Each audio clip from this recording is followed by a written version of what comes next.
we're here with Ramona, Diego, Shannon, and Abby. So did you all want to introduce yourselves? What do you do in the band, etc.? Sure. I'm Shannon. I play the drums. That's it. I just play the drums. I just started driving, so I didn't even drive before. Oh, wow. Yeah, conveniently. Just in time for the shutdown. Right Now I just drive for work. groceries. Okay. Yep. I'm Diego. I'm the L. Ron Hubbard of the band. Also sing and play a little guitar. All right. Nice. I'm Abby. I sing and play bass. I've been reading about Mormonism a lot recently. It just seems like we have like an obsession with cults.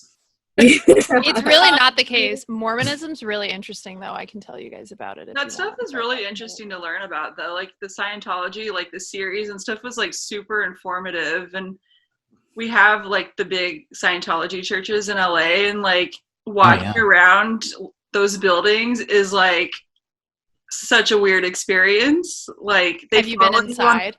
No. They will like keep you inside, but they have them walking like on Sunset with like their vests and stuff, and they try and entice you to go inside and take like the personality test and like sign up for everything, and like it's wild. Like they will follow you. Like it's so crazy. They call it a stress test, and I'm like, I'm stressed. I passed this test. Dang. Yeah. Interesting. Yeah, we're all in Southern California. Us three are in Southern California. Oh, yeah. How is it in Southern California right now? Is it good weather, clear skies? 73, and I check the weather a lot. I watch the weather all the time, every morning with the dude who did Twin Peaks. He does the weather report on YouTube, you know? Wait. Oh, you mean David Lynch? Oh, yeah, he does do the weather. Yeah. And so I'm obsessed with the weather. Yeah. I'm just obsessed with the weather.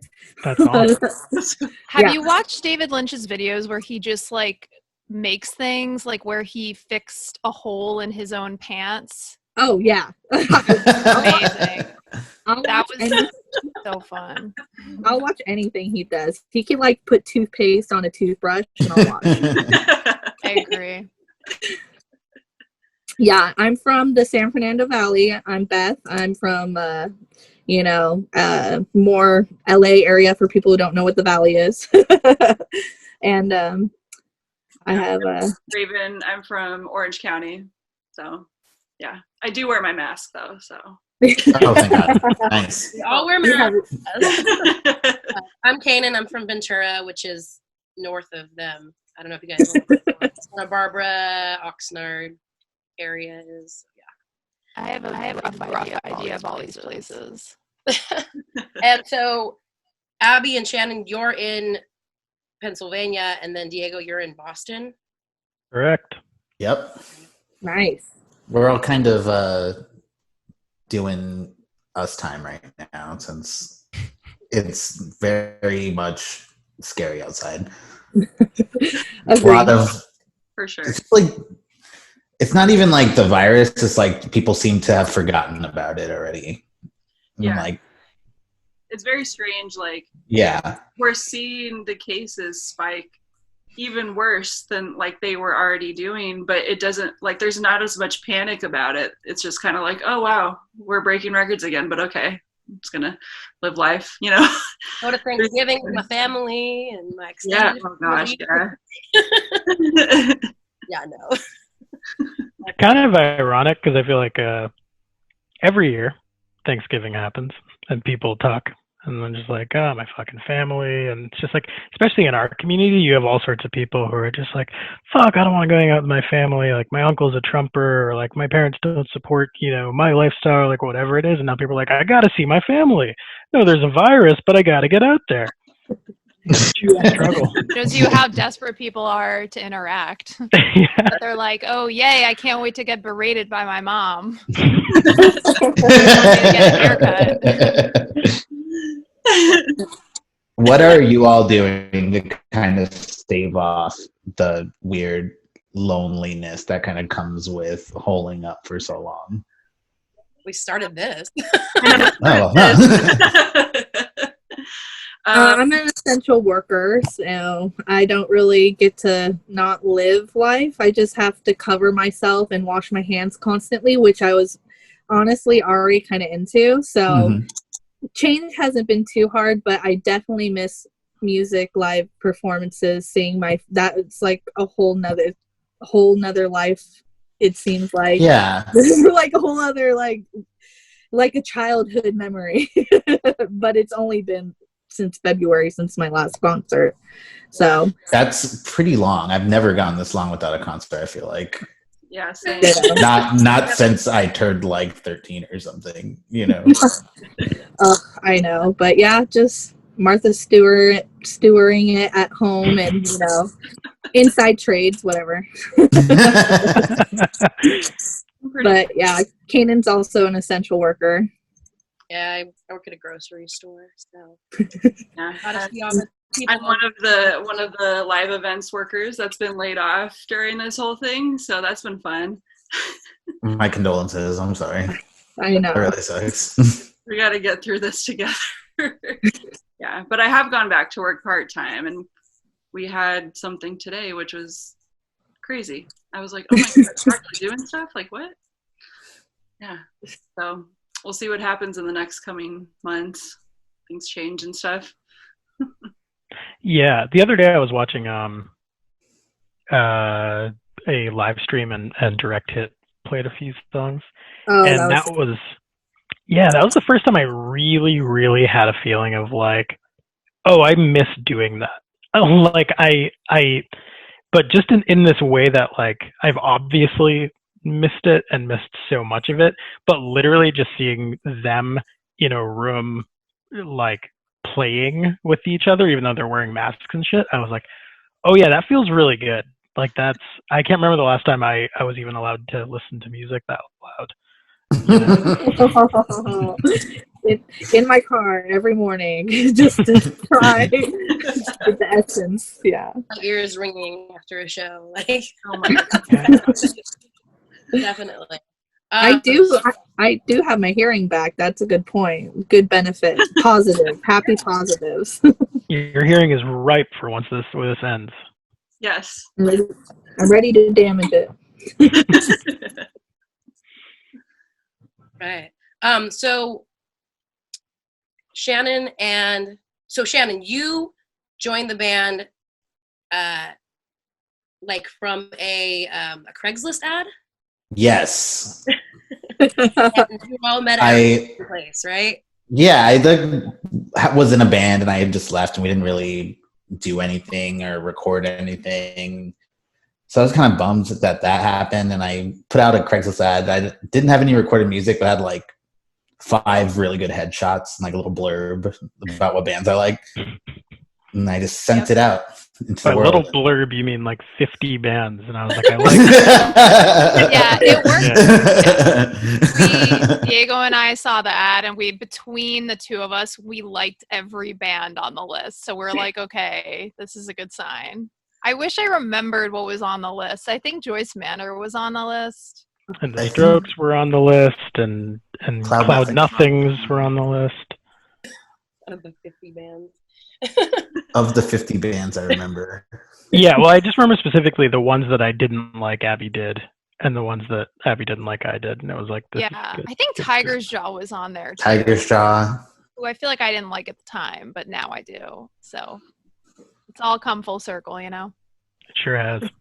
But yeah, we found Shannon's ad, and then we met Shannon on Diego's birthday. Yeah, on Diego's birthday, it was like literally 2 or 3. It was just a few days after I had moved to Seattle, and we met Shan and we hung out, and we were like, man, hopefully they're a good drummer because we really like hanging out with them. So yeah, and it worked out. Although there wasn't a lot of pressure, I think, for them to be very good, just because we didn't expect the band to really do anything. It was just like, we just wanted to like make music, you know? Yeah, it's like, I hope we're good. So I don't think there wasn't any sort of like, we're really good. We need somebody who's going to match our level. It's kind of like, I hope we can make sounds together. True, I literally didn't play bass at the beginning of the band, so couldn't have been a lower floor. And then, like, did you come up with the name Ramona like right then and there, or like was that already kind of like? Was there other were there other names like? In the back? We had a couple names. What Gay Camp is the one. Gay I remember. Camp was the original name of the band, and I think that's such a better name than Ramona. So dumb for naming our band Ramona. It's really, now it's dumb in hindsight, but I mean, there's a Mexican band that's much bigger than us that's already named Ramona. There's like 20 bands that are smaller than us that are named Ramona. There's solo artists that are named Ramona. A lot of regular ass people just named Ramona.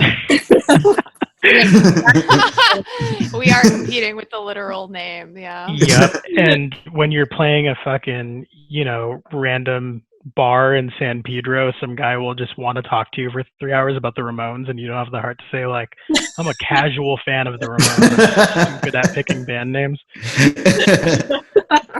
The Ramona is actually like a bad pun about ramen, because we were eating ramen like for our first band meeting, and then we got full body massages. Yeah, we had decided the band name was Gay Camp. And this girl kind of had a crush on at work. She's like, I heard you're in a band. I was like, yeah, we've kind of been practicing. Might play a show soon. And she's like, what's the name of your band? And I was like, Gay Camp. Oh, that's cool. I was like, yeah. And then I remember coming to practice being, I think we got to change the name, guys. Like, in retrospect, though, that was a sign that we should have gone for it. Yeah, and she was should have not kept the right it. fit for you. Exactly. But I also felt, 2020. I felt weird because it's like, I'm not a queer person. And at that point, I had written all of our songs. And so I was like, it feels a little appropriative for me to, like, at that point, represent the band and have it be named Gay Camp. So I think if I thought boys were a little cuter, I would have been like, let's go for it. But at this point, they're just kind of, there's a couple of it is. but it's not quite there. It is what Can't help it that is. you're straight. Yeah. Nobody's perfect. Good point.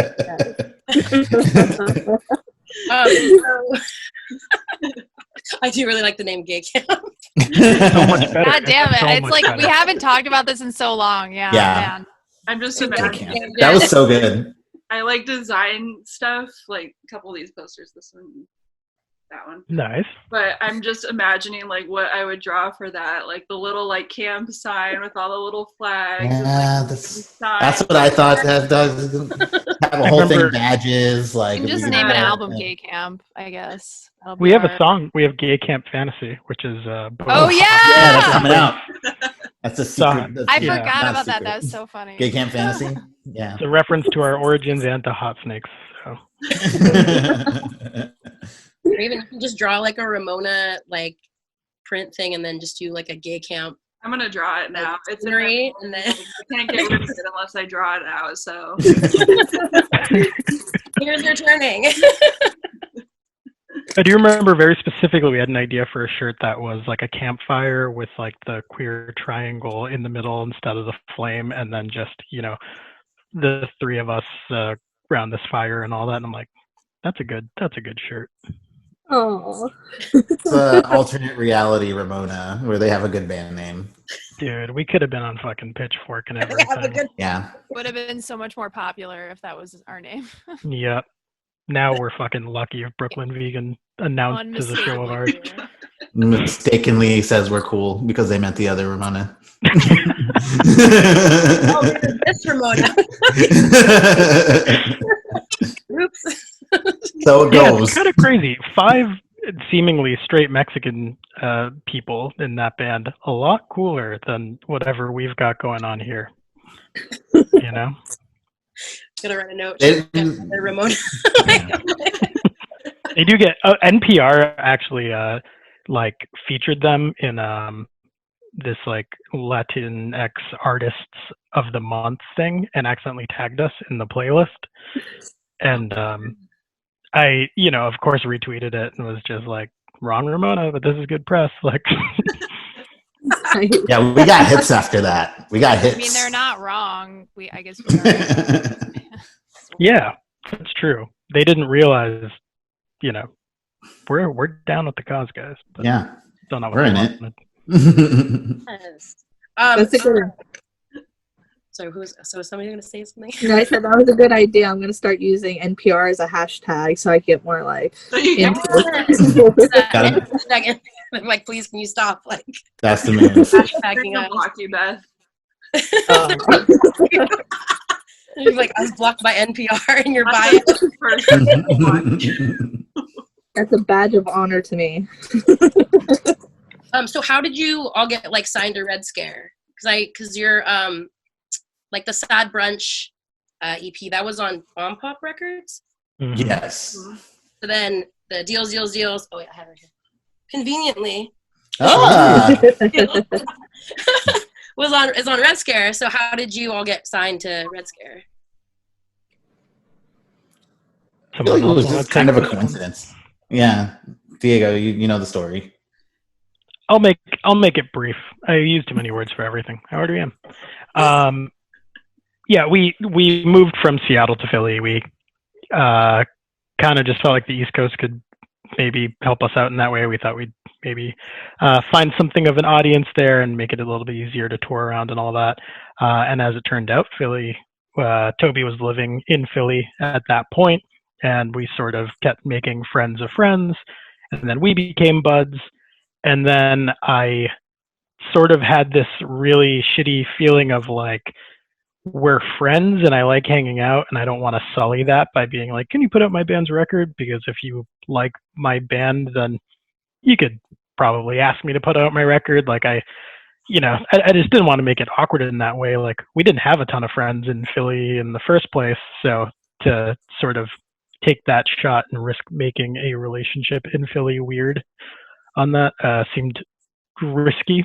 And then, after like a year or so of being friends, I talked to him about one of our albums, and he was shocked. He was like, I just assumed a long time ago, like you did not want to be on Red Scare. He's like, you never once talked to me about the band or any albums or anything like that. Like there's so many times like, Daisy and I would be like, what are we doing wrong? Like, are we not nice enough to them? Like, why don't I want to be on Red Scare? And I was like, apparently we were just playing chicken with being on Red Scare. So after that night, it was a pretty easy jump. Nice.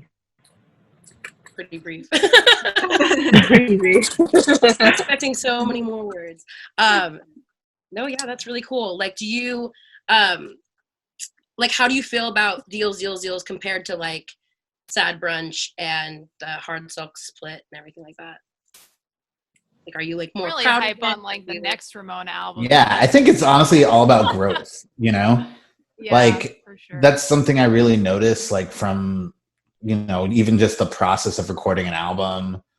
Like the second time around was way easier. I mean, I guess the second time would be like the split that we did, and then the third time would be like the studio album, which was just working with people at different skill levels is so interesting, and like everyone has their own take on what sounds good, I guess is how I feel about it.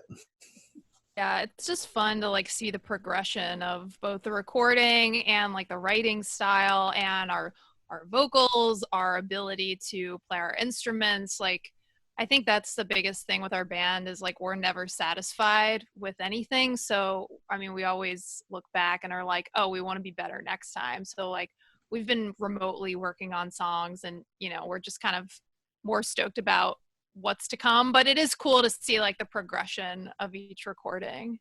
Right on. Yeah.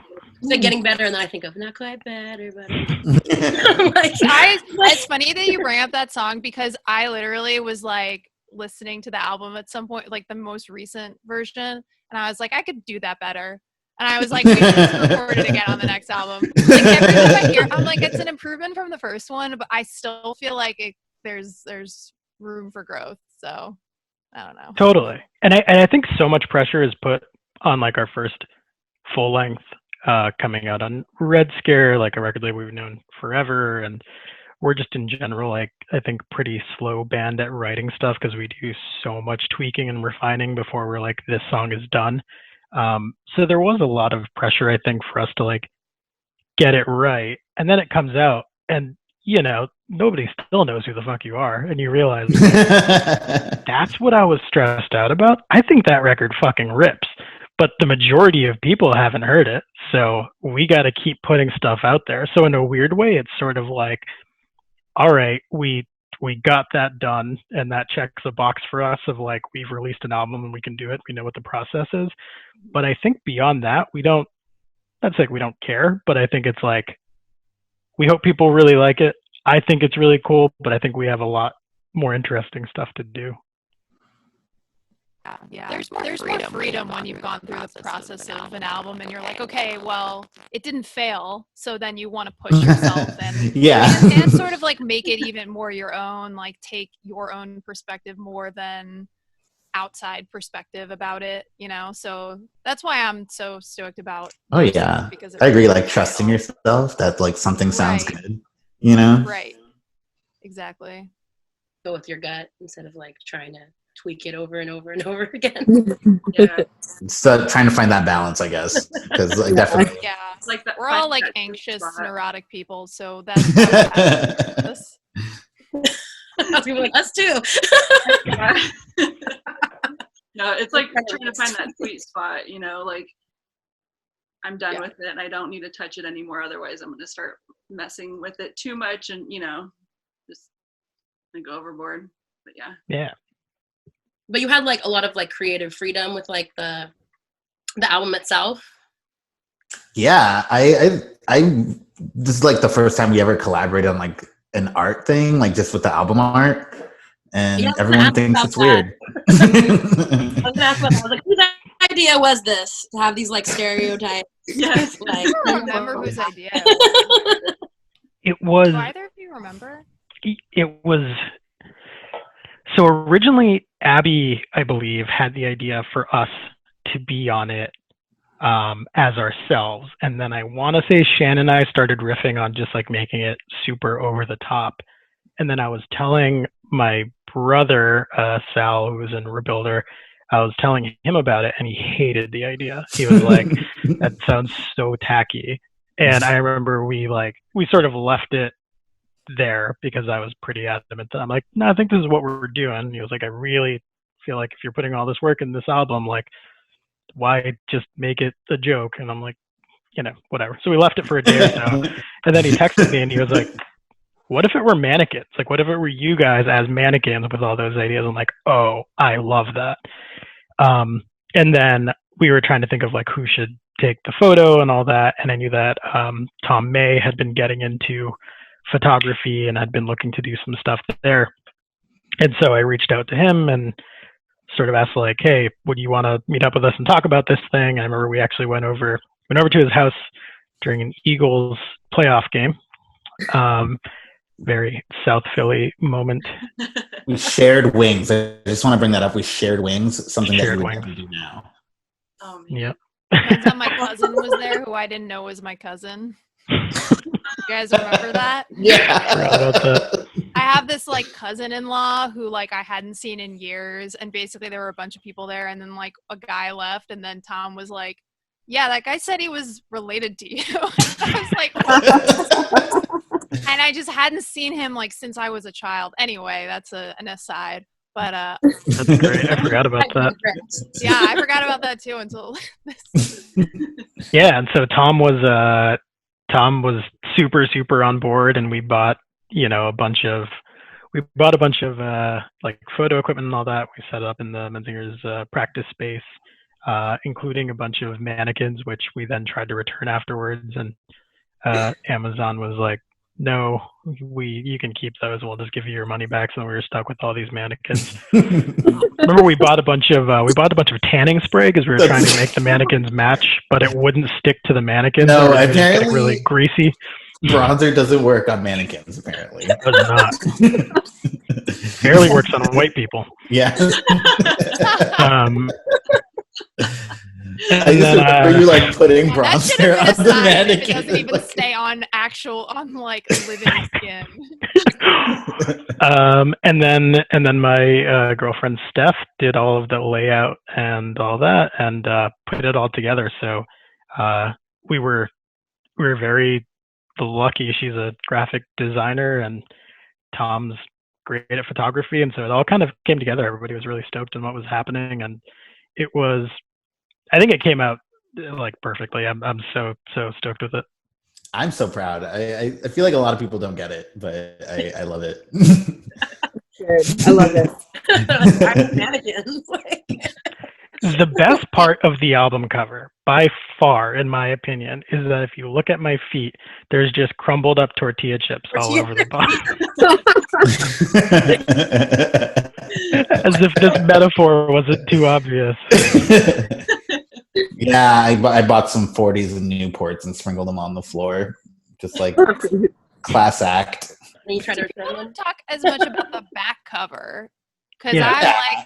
because like my dad has that album, like wearing a bikini, and no one ever brings that up. That's great. So are you all like thinking about the writing process, are you all like able to write about like fictional scenarios, or is everything like from your own life experiences? That's a good question. I really think that I only really know how to write about what happens to me. I haven't previously done a lot of writing in this band. That's more like Abby and Diego, but I've been writing stuff. It's coming. It's kind of a weird experience, like trying to write something that I know that Abby and Diego will sing, you know? But that's going to be interesting because we haven't done that before. We've never done that. Yeah. But I think that it will be good. And I think the message will get across. That's awesome. I don't know about you guys, though.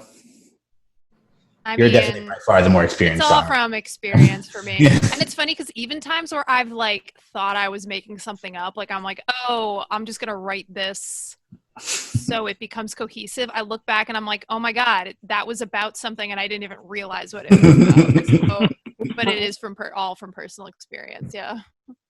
Yeah. Mine's definitely personal experience, but I'm a very piecemeal writer. So I tend to, like, I'm just constantly scribbling notes, like in my phone or notebooks or whatever.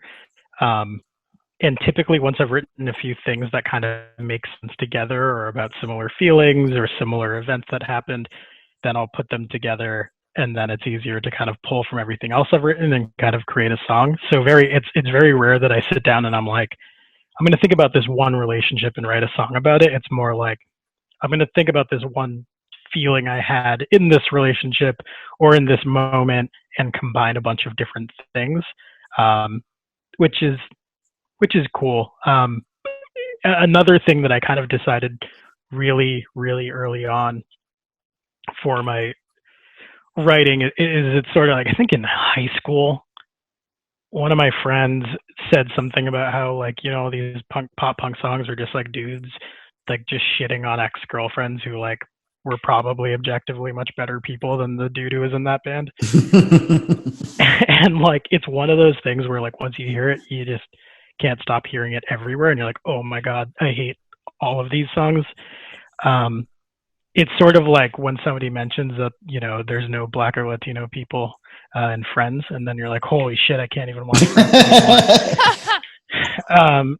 And so I sort of had that feeling with pop punk, and so I sort of decided if I'm going to write songs and if I'm going to put them on, that it can't just be that sort of shitty, like, this relationship sucked and here's why this person sucked. And it couldn't feel like a personal attack. And so my sort of rule is, if I write anything that has to do with a relationship or anything like that, there needs to be at least a verse or a bridge or some portion of it that acknowledges my role in it, and sort of tears down my perspective. And usually in writing that, I realize if there's other shittier or unfair stuff in other songs. So I think it's helped avoid that sort of a usual trapping. Did you write the "My door's always open because the lock is broken"? Like That's like one of my favorite lines he's ever written. Great. I love that line. I was like, what? Like that's like what? Real art shit. You know what's okay? If I can pat myself on the back, I was really happy with that line. But you know what's the most frustrating fucking part is I've spent hours and hours writing other lyrics that are, in my opinion, an eighth as good as that lyric, and that lyric just came to me in a fucking heartbeat, and I was like, "Oh, that's good." It's like I didn't work for that at all; it was just there. That happens though. I feel like sometimes Yeah. stuff just comes to you. Yeah. Natural. Like Yes. the You light. can't. That's why it's hard to like write a song. You know, like you just can't. It's not like the really good stuff you can't force out. You know. Yeah. Yeah. That's great. So your music videos, I like wanted to kind of like I'm glad we're talking about the music. Yeah. collectively, like in Panama by Van Halen, like, are you really carrying Shannon, or is like that like? I feel it's like 70% of my weight. a lot of the carrying definitely. I watched a lot of Weekend at Bernie to try to see how like they did it. You know, like how like carrying a dead body fakely would look, I guess, you know. Yeah, Shan's a method actor, so they didn't move for weeks. I didn't preparing for the role. I fell asleep with my eyes wide open for like so like basically they're like at a drive-thru, and then Shannon like dies, and then they're like carrying them around throughout all these different places, like a bowling alley and a restaurant, and then all of a sudden like you're placed behind a drum kit, and then you're like playing, and like weed like, brings them back to life. Yeah, there's a blunt involved. If there's like some low key handing of a blunt to me, oh yeah, and then I put it in my mouth and I start playing. That's like my voodoo jukebox, I guess, from the second one. You know, there's like oh yeah, some second one, real problematic film. Yeah, do not watch the second Weekend at Bernie's. Wait, there's a sequel? Oh yeah, Bernie dies again. I don't understand. Electric Boogaloo. Let's say Beth. Oh, I'm Bernie. I have it on VHS. No big deal. But like, do you all collectively like come up with these ideas for the music videos, or like? There was there's a lot of like brainstorming involved with those, I think. Yeah, I think it was a lot of like us just talking over weeks and like just making a list of all our ideas. And then for that one, we recorded all that footage in one day. We literally just used iPhones and we're like, okay, these are the scenes we have to shoot. And then we just went to different places, did it. And then if we had like other ideas, we would do it. But yeah, it was just like a list and then just kind of DIY. Yeah, like a lot of the things that we do just come out of just, you know, an avalanche of ideas where we're just adding on to each other's shitty idea. For instance, Abby's least favorite song title, Mambo 69. It's not hard to imagine how we got there, which is somebody made a reference to Mambo number 5. And I said, oh, what if it was Mambo number 6? And then Shannon and I locked eyes and said Mambo 69. And then we begged Abby for months, and now the song is named that. Don't forget that Abby said no. I think that is so true, that so many of the things that we end up doing or our ideas or whatever are just like a joke, and then we just can't think of anything better. So then we said, like, I think if I had been able to come up with a name better than Mambo 69, maybe that wouldn't have happened. But like, just sat there, and then I was like, fuck, I guess that's what the name of the song is going to be. Like, it was inevitable. It was like that. It's like what Diego was saying about the Tesla. It's like foot in the door, and now you're committed to it. I don't mean to keep bringing it up. But anyway, moving on. Well, maybe this is to my detriment, but imagine being in a fucking punk band and taking your band seriously, like as a thing. If you really took yourself that seriously, you wouldn't be playing punk music. So maybe it's okay to do really dumb things and then also, you know, be real people who also have real opinions and things to say and things like that. I think that aspect of it's just so dumb and fun, but also like I don't think it undermines our message or who we are as a band, you know. But I don't know, other people could definitely see that and just be like, yeah, I don't think I'm gonna listen to this band. Yeah, I mean, like, do people think that we're fun or do people think that we're serious? Because I don't know which one it is. If I saw that album cover and I didn't know us, I certainly wouldn't think serious. That's true.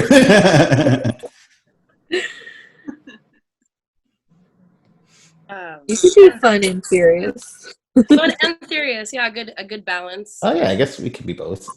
I think most people are. It's like, you know, I've met some of the dudes from Anti-Flag and they seem like really nice dudes, but I've never been listening to them and been like, oh, I really got to hang out with these guys. You know, like, I've never said, I can't wait to hear about every aspect of my life is really problematic. But in a weird way, I think if somebody could think that we're just sort of like dumb pop punkers and then they hear a song like Not Your Token and they're like, hey, you know what? That actually is like important. You know, like to me, that's cooler. And for the record, I like Anti-Flag. They can do that, but I just know I don't have the stomach for it. I feel like I have tried to write like a song, like an Anti-Flag song my entire life, and it always comes out like cheesy from my own eyes. Because I don't know. I think Anti-Flag can do it. I just can't. Right, but if Anti-Flag wrote a song that was like, my girlfriend left me and this sucks, you know how fucking weird that would be?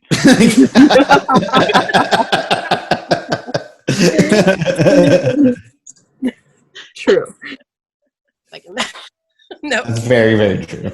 I'm trying to think of a romantic Anti-Flag song now. I'm like my girlfriend left me to go move to like Washington D.C. and become like a Republican or something. Right, totally.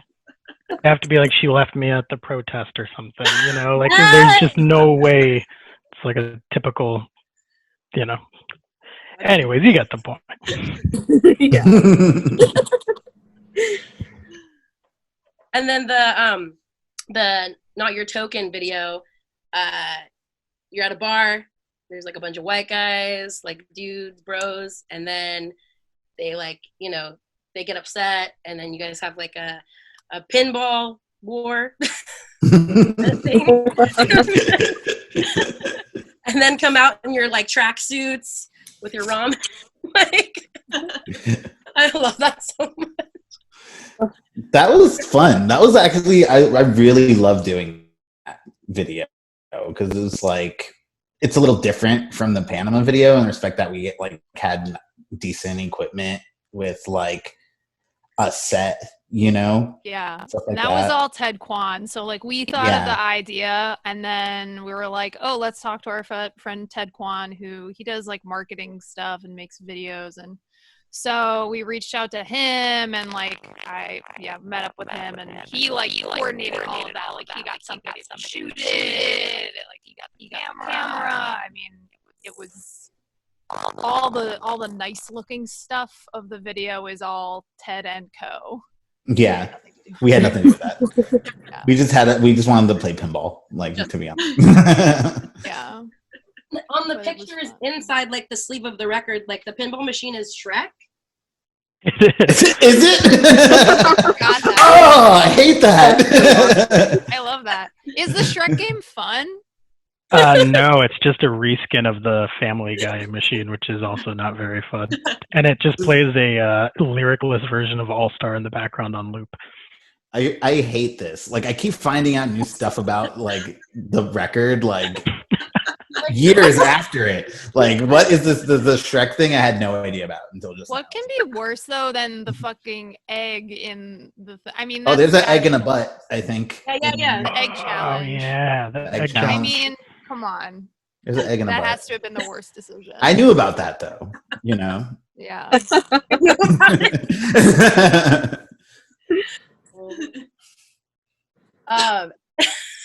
then, We're a completely serious band. So then the track suits, like that's a really cool kind of idea, I think. In theory. The tracksuits came about because our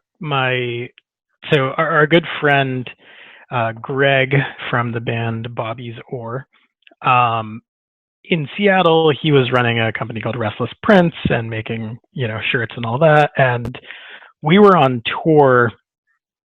We were on a cross-country tour. We essentially had to have them like overnight or rush ordered to us because we sold out halfway through.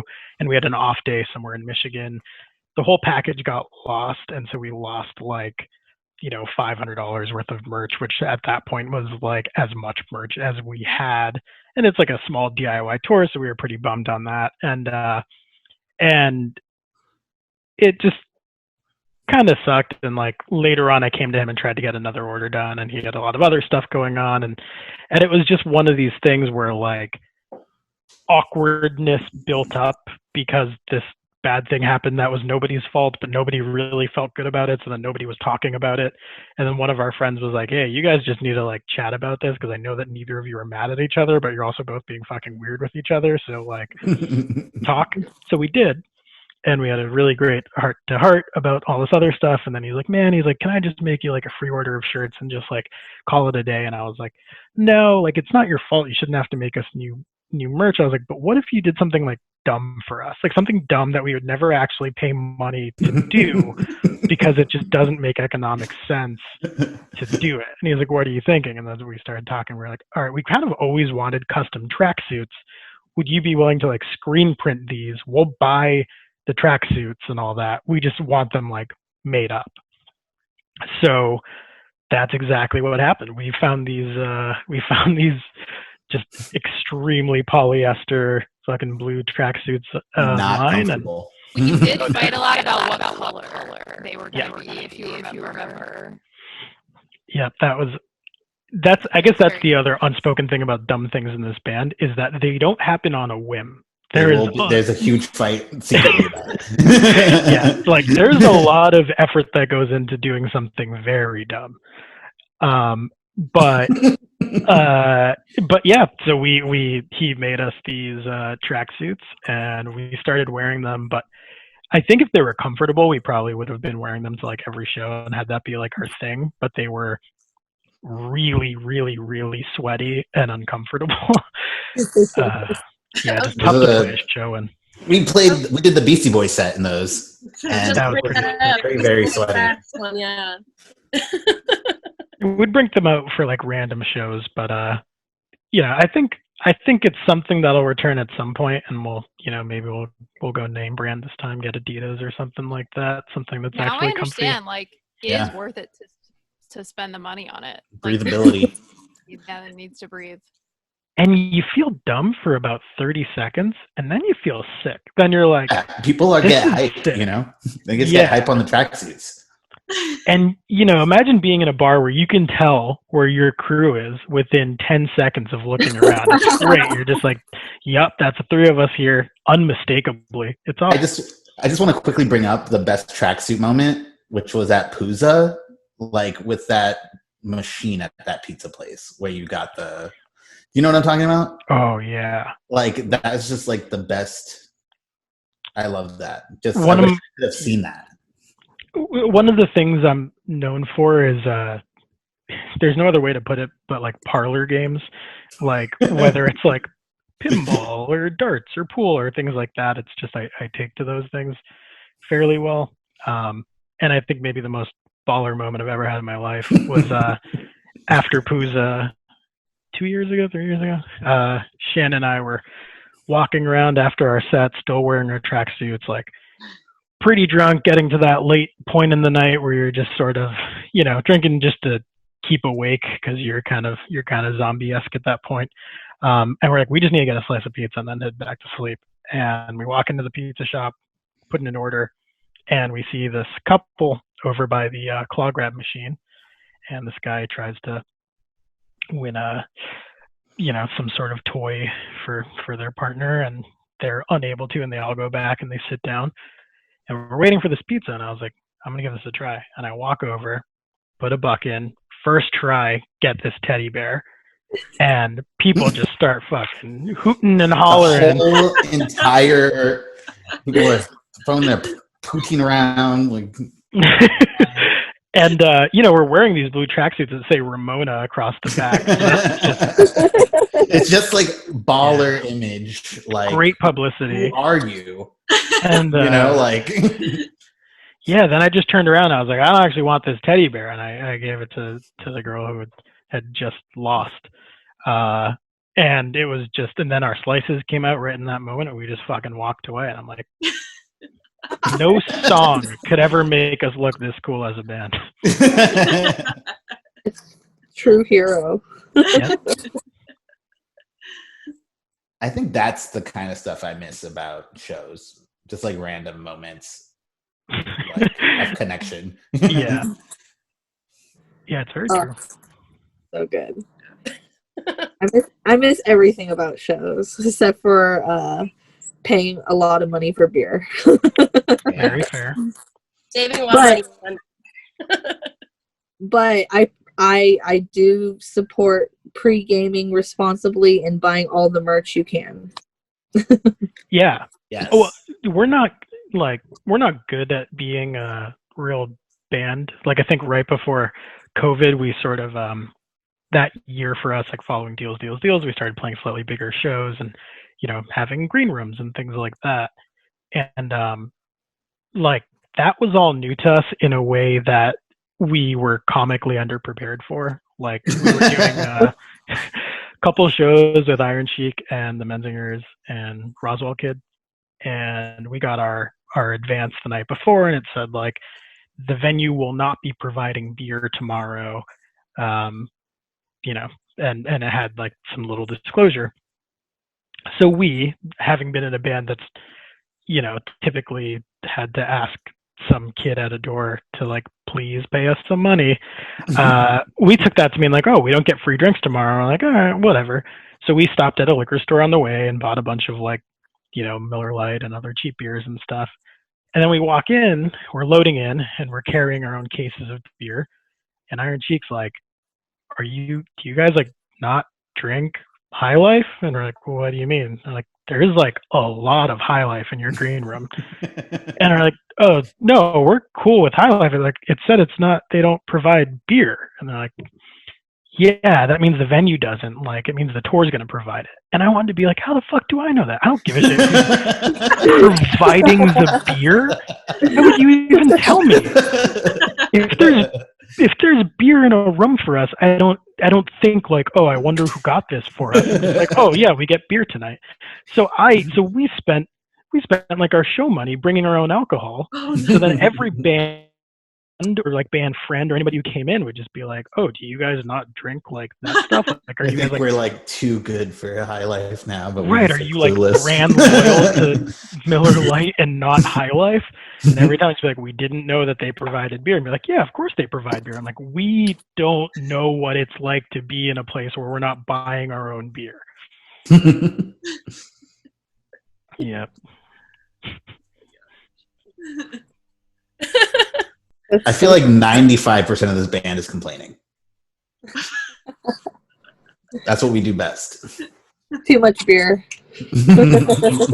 Too much beer. What do we do?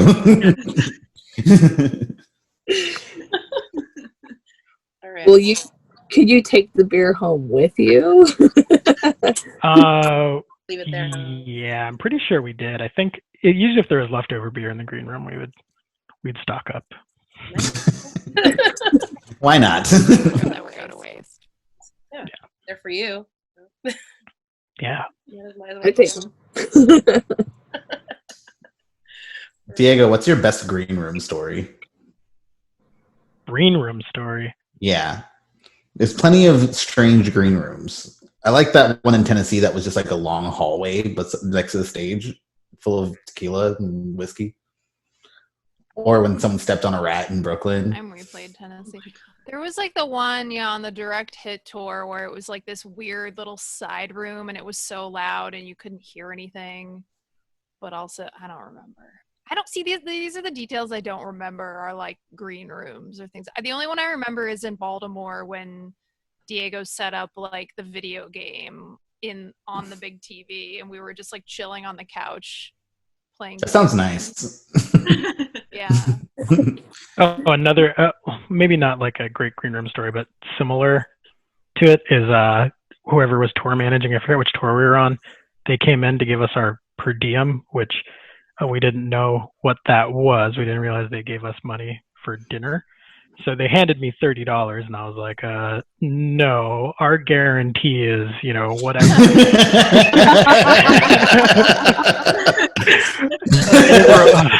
And they were like, yeah, we know, we'll pay you out at the end of the night. And at that moment I realized like I'm doing something stupid, but I don't know what it is. So I'm gonna pretend that I know what this is and just kind of like play it cool. So I was like, oh, sorry, I misunderstood. Like, yeah. I just took that and I texted my brother. I was like, hey, what's the per diem? This guy just handed me $30. It's for dinner. I'm like, they pay us to eat? That still is wild to me.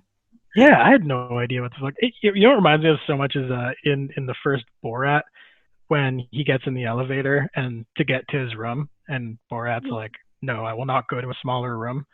It's like, that's how I felt. No. And you know what's the worst thing is that guy could have said anything. He'd be like, no, tonight you're getting 30. Would have been like, all right, guess we're playing.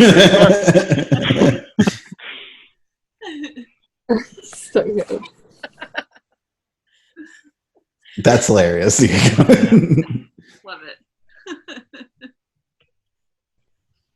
So I have, I guess, a somewhat like serious question. Like, what do you all think about like companies who organizations who like use marginalized people to appear like more progressive or like woke in a sense? It's bad, definitely.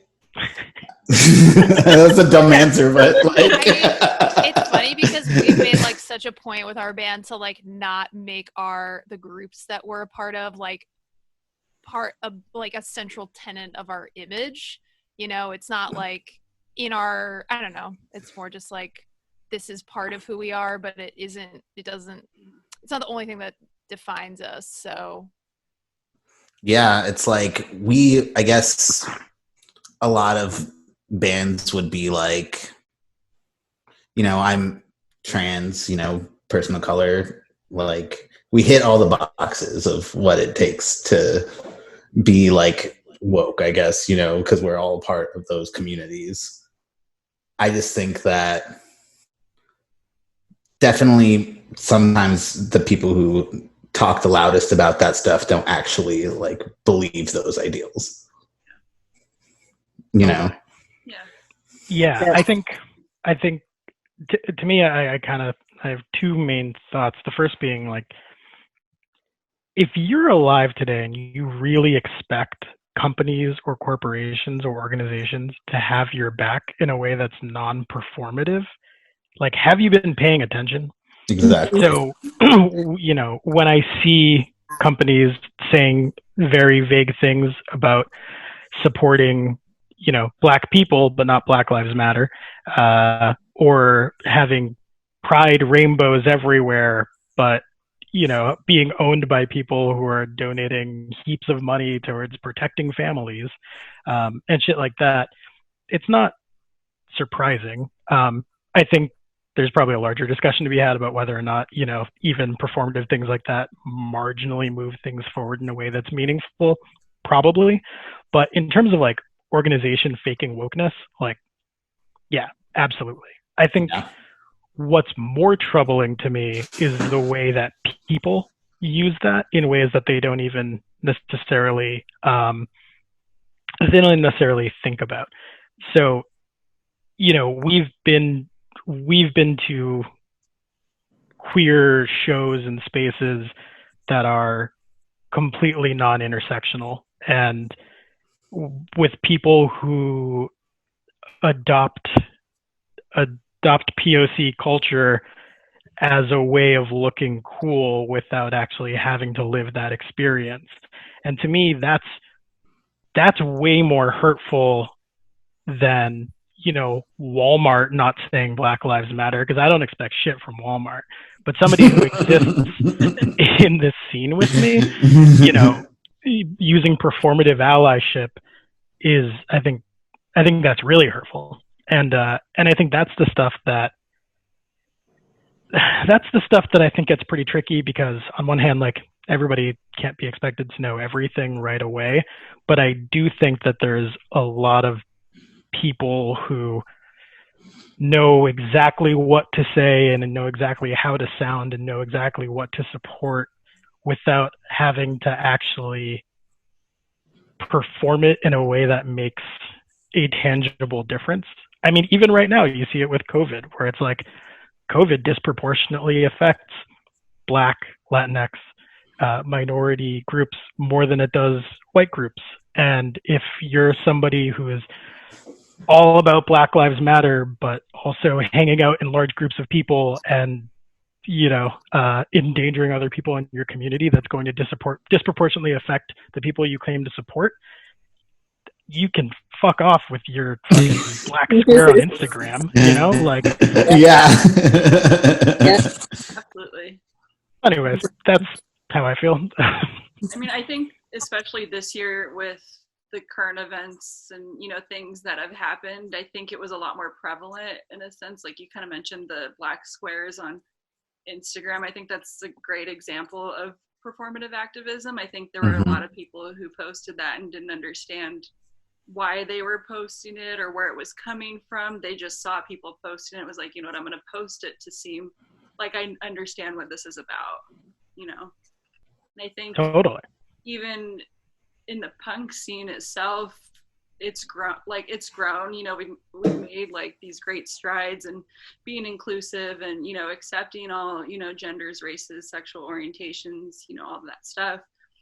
But I think we still have a long way to go with that, and with educating people and bringing up these topics in a way that's not degrading or, you know, just for the sake of being trendy or, you know, any of that. You know, how can we take these steps to, you know, create that conversation and make people feel included, just not for the sake of being like, oh, hey, we are including you, you know, not tokenizing them in a sense, you know. Totally. I mean, you see this all the time with just the makeup of tours. There's bands that we are friends with, that we personally love, that we personally feel like their feelings towards other people, their politics are totally in sync with what we feel as people. And then you see a tour lineup that is, you know, 16 white dudes, and you're like, all right, well, maybe it's Whack. 16. Yeah, totally. You're like, it's 16 white allies, but from afar, it looks like a fucking Proud Boy rally. So I don't know if that's necessarily the most, you know, the most woke thing that you can be doing. Yeah, it's just like, you know, seeing that kind of feels bad. I mean, like, you know, I've been listening to punk like my whole life, and it wasn't until I was in my mid-20s that I felt like I could do it, you know? And that's because there's no representation, really. Yeah, we were just talking to Alice Bagg yesterday about the scene in the 70s, you know, because she's been involved since the beginning, and the Baggs were one of the first true punk bands, you know, to start this.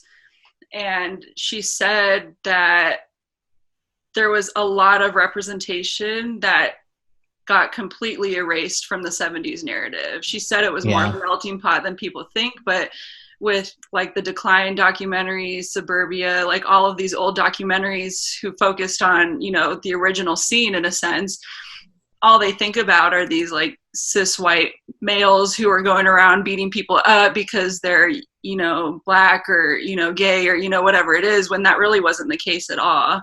You know, there were queers, there were, you know, Latinx, like all these different types of people that just weren't seen. Yeah. And you know, I think it's important to note that, like, we're not like cancel those fucking bands that we love. Like, there's a lot of really good people within those bands who don't understand the power that they have, you know? Like, I guarantee you, if I won't mention specific names because it seems like I'm calling somebody out when I literally am not thinking of a specific band right now.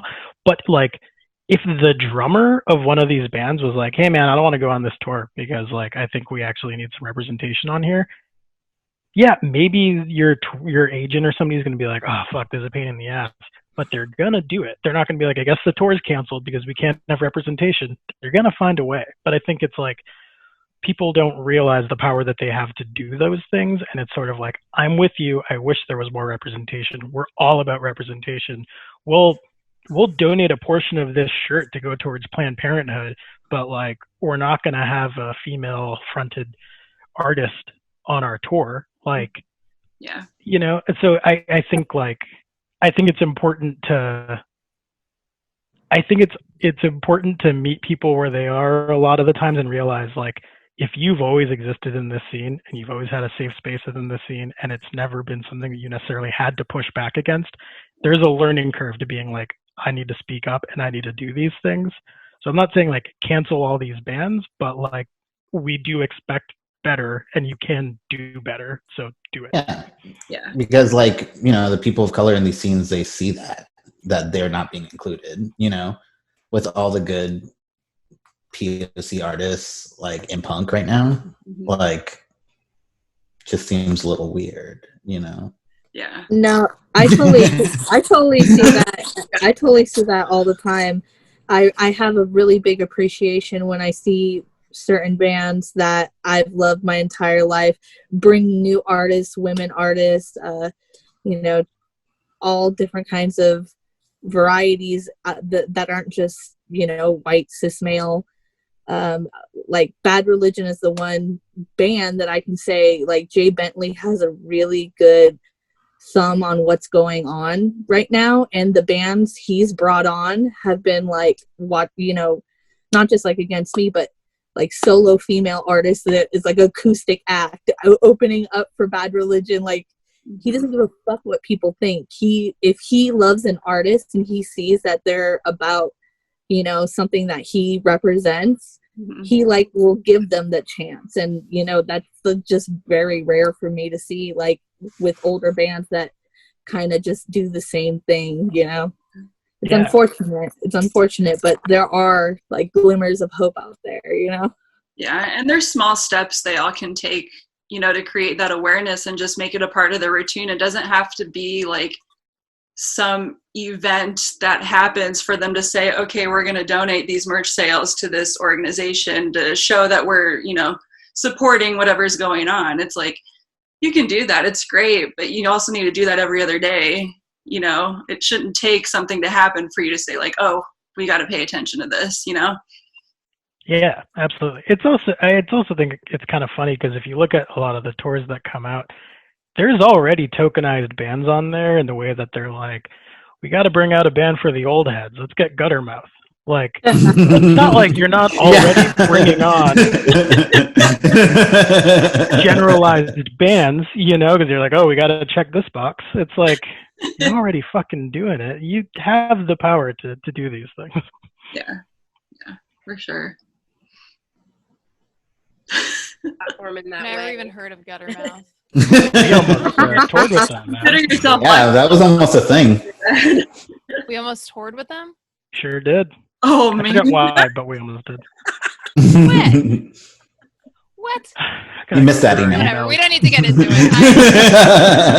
I'm like the worst punk historian. I have many, many holes in my punk knowledge. I think that's great, and I think that's what this band needs. Agreed. Here I am.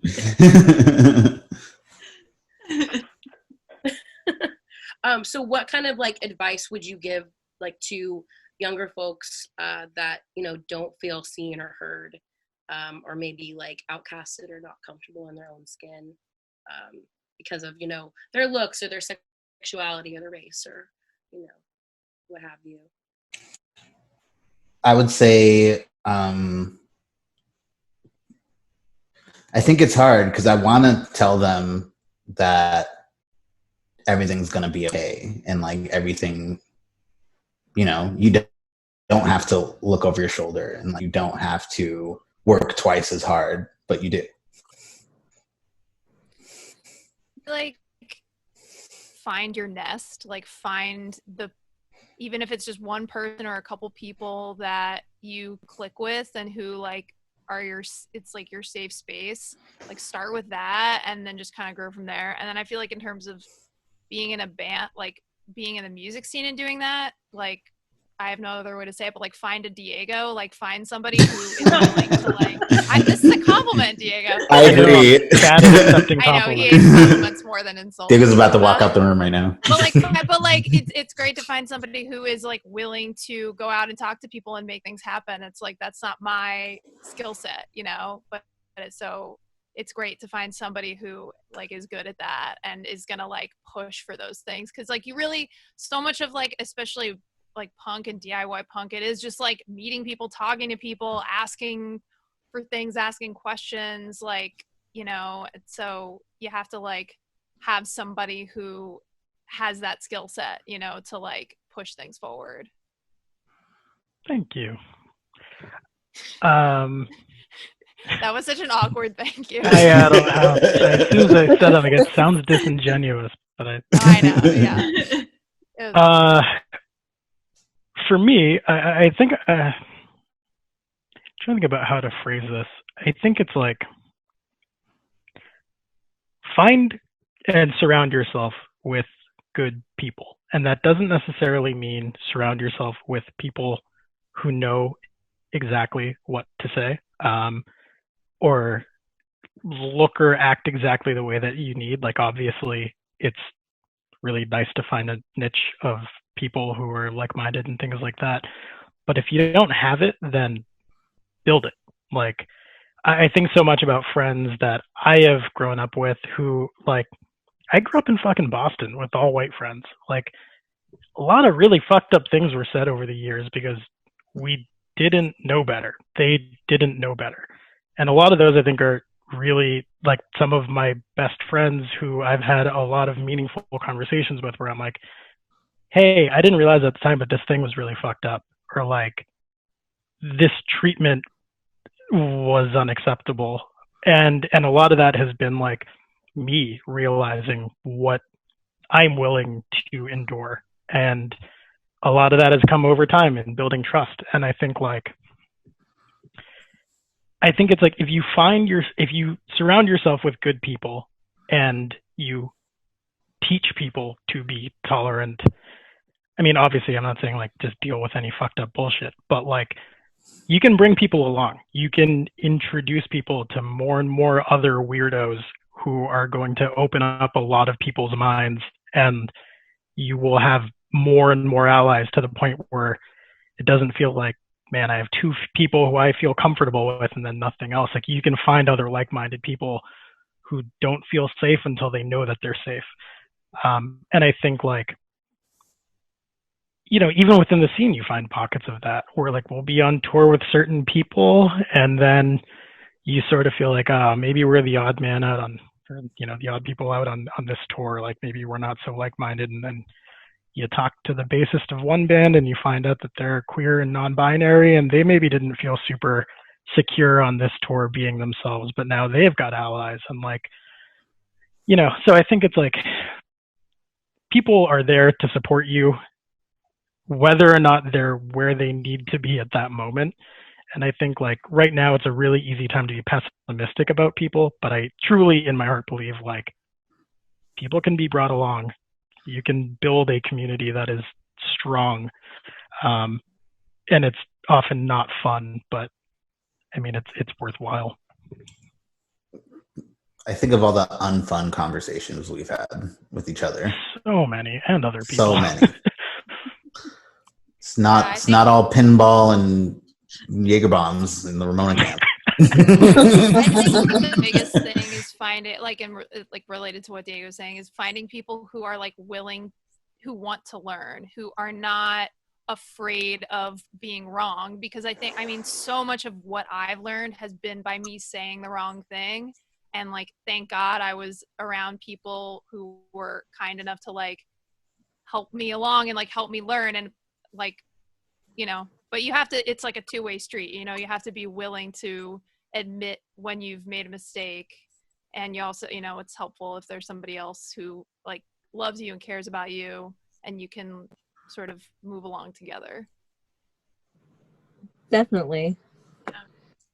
You gotta give a little love and healing and, you know, educate them and nurture them. I mean, you can't fight off people and they're just gonna get a negative, you know, look on, you know, being broader with how they let people into their lives and, you know, treat others. It's a learning process, definitely.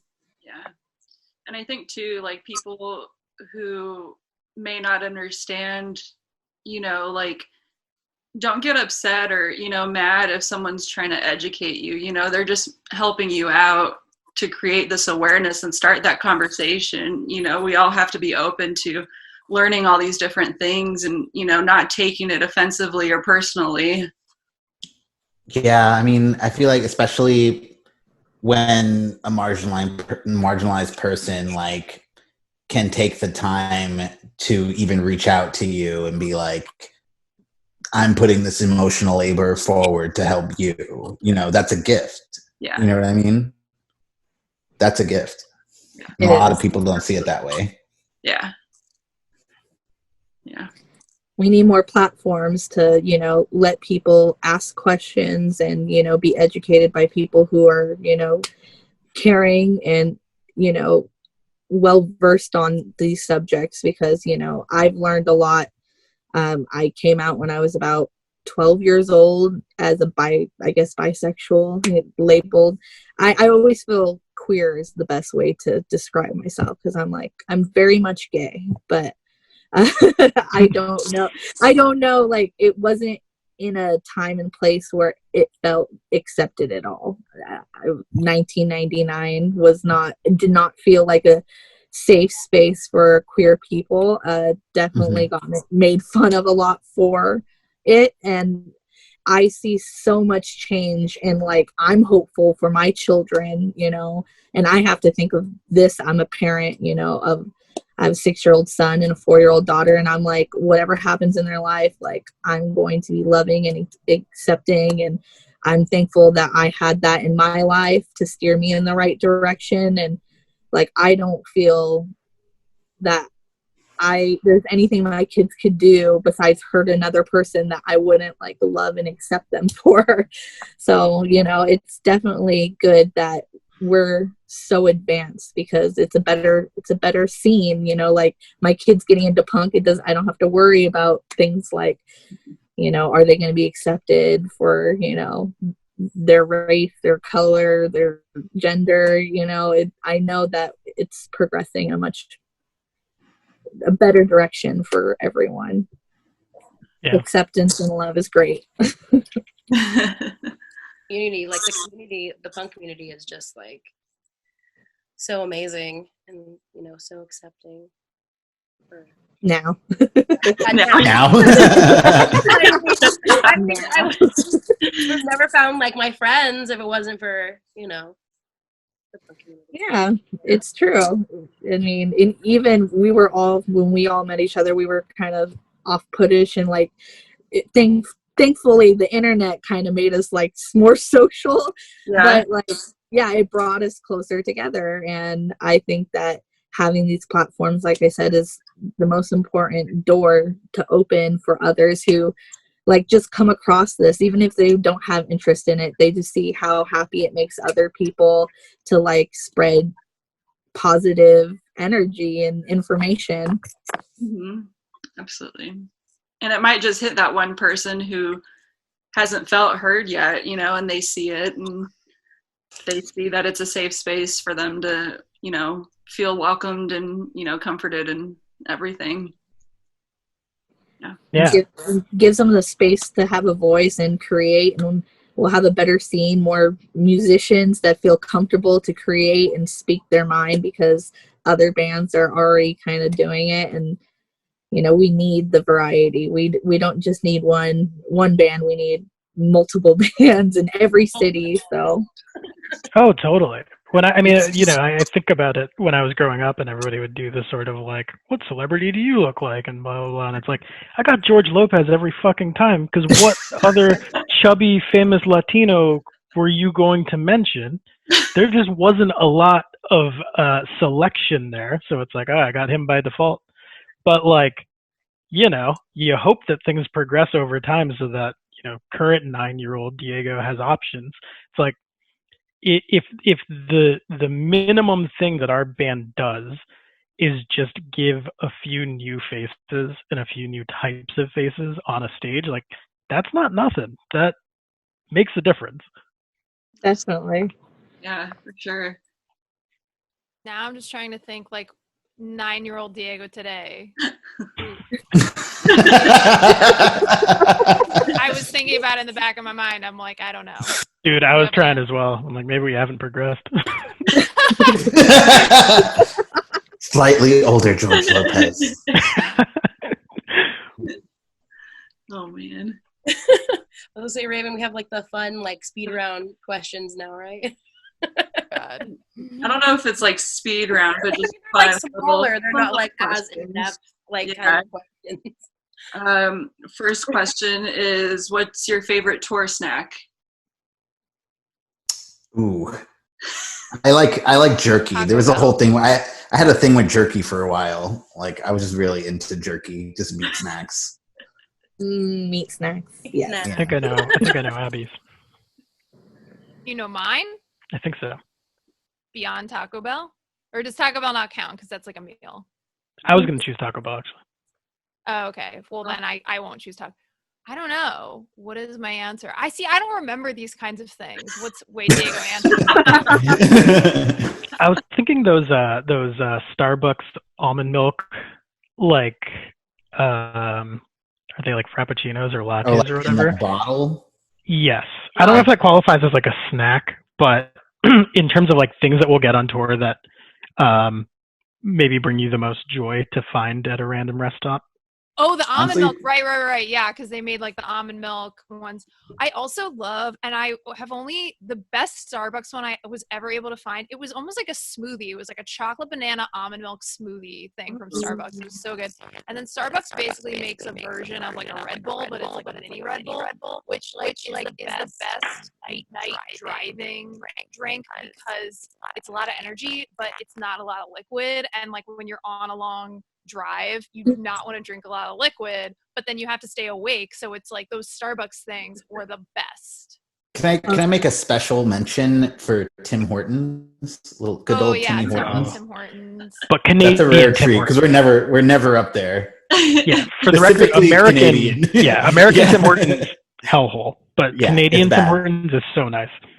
Yeah, it's great. Is it better than? I feel like, oh, sorry. No, I was gonna say, is it better than Dutch Brothers? Oh, Dutch Brothers is great. Oh, Dutch Brothers is great. Yeah. Better food at the Canadian Tim Hortons. It's great. Yeah, it's like an actual bakery. It looks like you walk into it. Oh I've man. only had Wawa pretzels and apple fritter through the mail, so I haven't had the full experience yet. But snacks are definitely a priority in traveling for me as well. Mm-hmm. It's funny. I was seeing, for some reason, like Cracker Barrel has come up on my Facebook a lot recently. Oh my God, People are Cracker like, Barrel? Something like Rip. white supremacy, or like they're always in Trump country or something. And it's funny because I didn't want to go online and be like defending Cracker Barrel, but like people love Cracker Barrel. Yeah, I'm a fan. The kale salad, I die for the kale salad. I had that like once before, the kale salad. Yeah. Just a stack of pancakes with a black cup of coffee. They have my favorite pancakes. It's so good. Hyper greasy pork chops at like 5 a.m. So 7 a.m. I don't even remember. Followed by the Emoji Movie. Yeah, we had a night where we drove across Tennessee overnight, and then we stayed up till Cracker Barrel opened, got Cracker Barrel, and then went to see the first screening of the Emoji Movie at an AMC the next day. And Abby fell asleep about 5 minutes in. Shannon, I want to say, vomited in the bathroom of the Cracker Barrel, and I was too much of a coward to throw up, so I just sat there in pain. It's like a really bad morning, but one of those like in retrospect, that was great. To be honest, the worst part of that experience was the movie, not even the second course of I maintain chops. I slept for 90% of that, and it was still one of the worst movies I've ever seen. I remember Abby waking up, just bleary-eyed, just going, "How is this still fucking going?" And it's like barely 90 minutes. So TJ Miller couldn't save the Emoji Movie, is what you're telling me. Try as you might. It's like low-key a horror movie, to be honest. It was horrifying. Yeah, it really is like the pinnacle of capitalism. Oh my god, if it were a Black Mirror animated film, people would be like, "This is art. This is this shit's actually happening, though."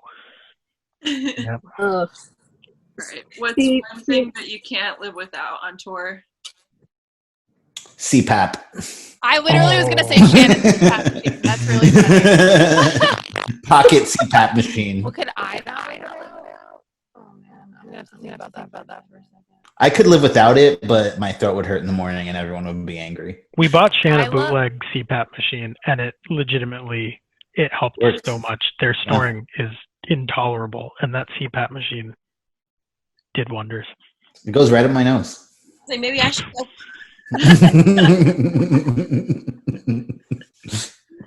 I'm gonna say it's funny because it's like I remember a time before the CPAP. And talking about bringing up bad times, because the only thing I seem to remember is when I was mad about things. But so even in a band now for 5.5 years, if you're including COVID, right? So it's been 5 years, and we spent 4.5 of them without the CPAP. And every tour, I would be like, I can't take this. I was like, we have to get this CPAP for Shannon. We have to. And then finally went on Amazon, bought this bootleg CPAP, because you have to technically have a prescription or something like that. Yeah, you couldn't even search for it. I had to find a deep link on a different website. You bought a CPAP on the dark web. Right. Yeah. Without a prescription. And then it showed up. Shannon used it for the first night, was like, "Oh my god, this works." It worked like a charm. It was amazing. And then was it that first night that they left it at the hotel? I forgot it. Yeah, I totally forgot. The first night they left it at the hotel, and I was like, they had to ship it back to us. I was livid. Yeah, you don't understand. We were glowing. We were like, "Oh my god, we all slept through the night." Even Shannon woke up the next day being like, "I slept so well." They're like, I was up before everybody. I was like, I took a shower. We were all happy. I'm gonna say, because I had someone break up with me because of my snoring. Oh my gosh, Keenan. It can be really bad. It's I snore very. I'm sorry that happened to you. I didn't mean it in that way, but it's just a funny story. I think about that and I'm like, oh my god. I just remember, Keenan, at Rock the Ship when you stayed in my room. And I woke up and I was almost in tears. I was like, Keenan, I need to sleep, and you're snoring so loud. Oh, Kanan, me too, Kanan. It's okay. We're half of this group chat is on the same page here. That is a godsend. I personally use Flonase every night, and that helps me quite a bit. Yes. So if you're not trying to go the full CPAP, I'm a bit of a snorer, but I don't snore when I use Flonase, so it helps. Trying to my question. What we couldn't on tour. Oh, well, you can't live without. Okay, so I think it's a collective agreement on what they can live without. CPAP machine. Oh yeah, we got so sidetracked. Well, wait, I just want to. I'll slight sidetrack, but my picture on my phone, my contact picture of Shannon is them. I don't know if it was the first or the second night. One of the nights that they were using it, they had the CPAP on, and then they had their headphones on. And they looked like a robot. It was so funny. That's my actual image. It's a circle, and it's just Shannon's face like that. Well, it's also one of those things where Shannon was clearly kind of nervous about it, and I don't know if you guys know this, but none of us are doctors, and this is medical. I don't know how to use it. So we're just kind of hoping for the best and watch some YouTube videos, but it's sort of one of those things where you know, somebody's like, "Can you notice the pimple on my face?" I'm like, no, I don't even know what you're talking about. Like, Shannon's clearly nervous. We're like, no, it looks great. Like, this isn't weird at all. It's funny that you mentioned this because someone I think we were playing in Denver and like we mentioned the CPAP and someone in the crowd was like, "Oh, you shouldn't do that. It makes your lungs explode." Yeah, they're like, your lungs could explode. And I was like, what? In like the middle of a set, like my face turned pure white. I was like, oh my this God. is the worst.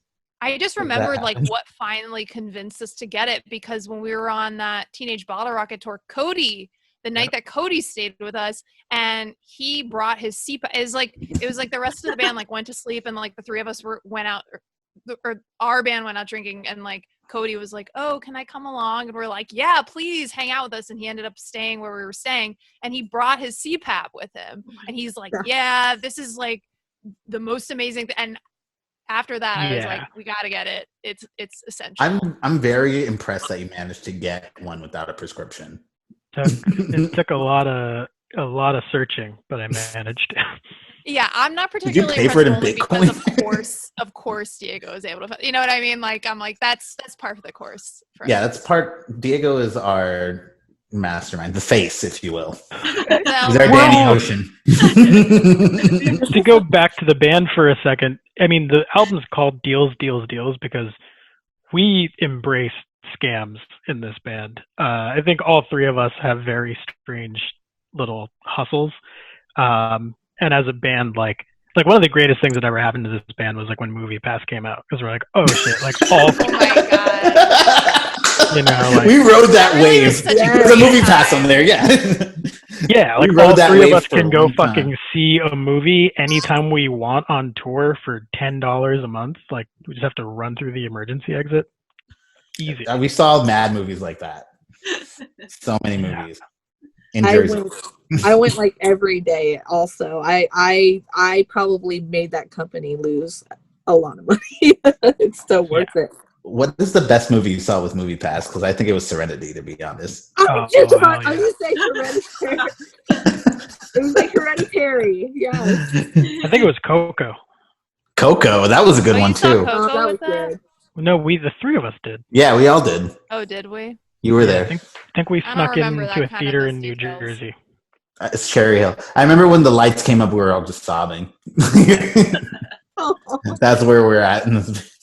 I feel like the only movie besides the Emoji Movie that I remember seeing with any of us is when me, Diego, Sal, and what was it, Keely, saw Sully.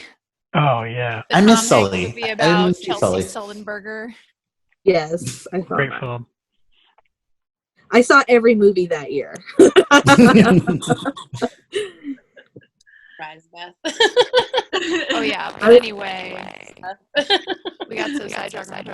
I definitely couldn't. I would have to bring my headphones because like you gotta when you're in the van all day long and you're not really alone. It's like the only way for you to feel like you have alone time is when you just like have your headphones on, staring out the window. I had the same answer. Noise canceling headphones was gonna be my answer. Yeah, that's a good one. Well, I'll say another one just so Diego and I don't try to think of the same thing for the first two, for both questions so far. But my toiletry case is a hanging one that I got from Bed Bath & Beyond. Would recommend for anybody who travels. It really elevates your travel experience. Oh, I don't mind. My pillow. Duh. Oh God, I hate that pillow. Do you still have that? Really comfortable pillow. I got a new one. I have this amazing pillow that I've bought for multiple people because I'm like, this is the greatest pillow ever, and it really is. But it's been a real source of pain because I've forgotten it at various places on tour and I've had to go back. I feel like 30th birthday, can that be my present? Is a pillow? Is that pillow? Yes. Yeah. Absolutely. Unless you had something better planned and then go with that, but the pillow. I feel like that's very full circle. Yeah. It's a good idea. 30th birthday. Wow. Here we Can't go. believe I just thought of that as my own birthday present. But anyway. If you could play with any band, who would it be? Queen. Current band? Yeah, I was like living or dead or just any band. Living or dead. Anyone. Queen. Queen is a good answer. That's like my number one band. Like if I could see any band, living or dead, it would be Queen. I mean, With Adam Lambert.